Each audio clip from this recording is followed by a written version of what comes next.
Well, let's take you first then to that huge procession in Tehran. It's well underway in the Iranian capital as part of the funeral of the late Supreme Leader Ayatollah Ali Khamenei. These images, the latest, just coming into us. His coffin and those of his family killed in an airstrike at the start of the war at the end of February, being carried on board a truck. They're being taken through the streets of Tehran on their way to the international airport. The whole process, well, it's set to last much of the week before he's finally buried on Thursday. Well, before we talk to our correspondent, let's hear from some of those who have turned out for the parade there. In the days when we had Ayatollah Khamenei, he was like a protective umbrella of security over both our country and our nation. Unfortunately, that security was so abundant that we didn't appreciate its value. But from the day we lost him, we have fully felt his absence. We truly feel a deep sense of regret for losing such a valuable person. We are here to avenge the blood of our martyred leader. We arrived last night alongside our neighbors for the same cause. Every year, we would pray behind the late Supreme Leader for Eid al-Fitr. We never imagined that one day we would come to pray for his farewell. I hope that we will be able to continue his path and be good students in his school. Well, we're going to cross then to Tehran, talk to our correspondent Reza Sayah, who joins us from there. Reza, first of all, just explain to us where exactly we are then with this whole process that, of course, started over the weekend and is continuing today.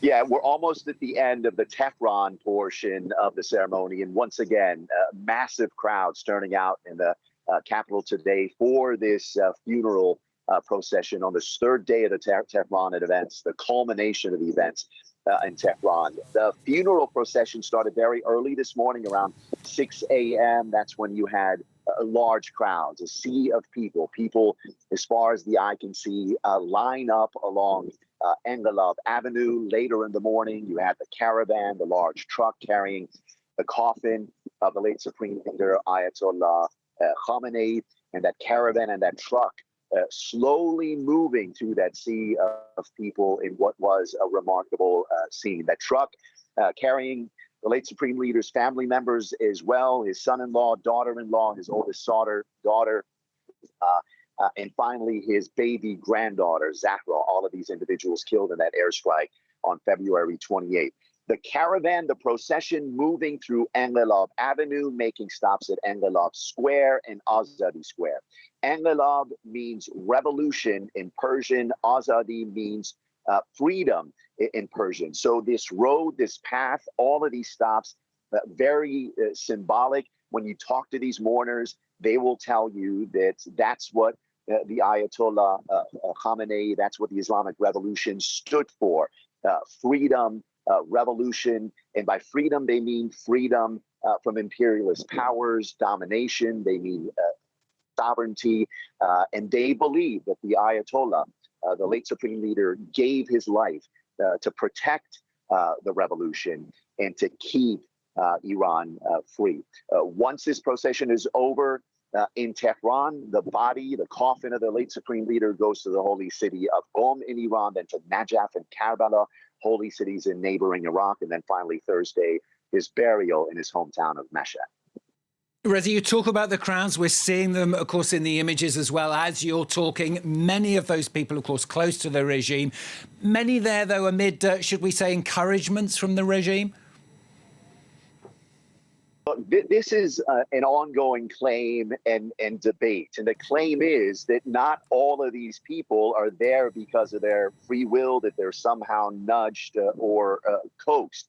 The claim is by opponents and critics of the Islamic Republic that it doesn't have widespread support, that there's more opponents than supporters. And that was in many ways one of the justifications for Israeli forces in the United States attacking.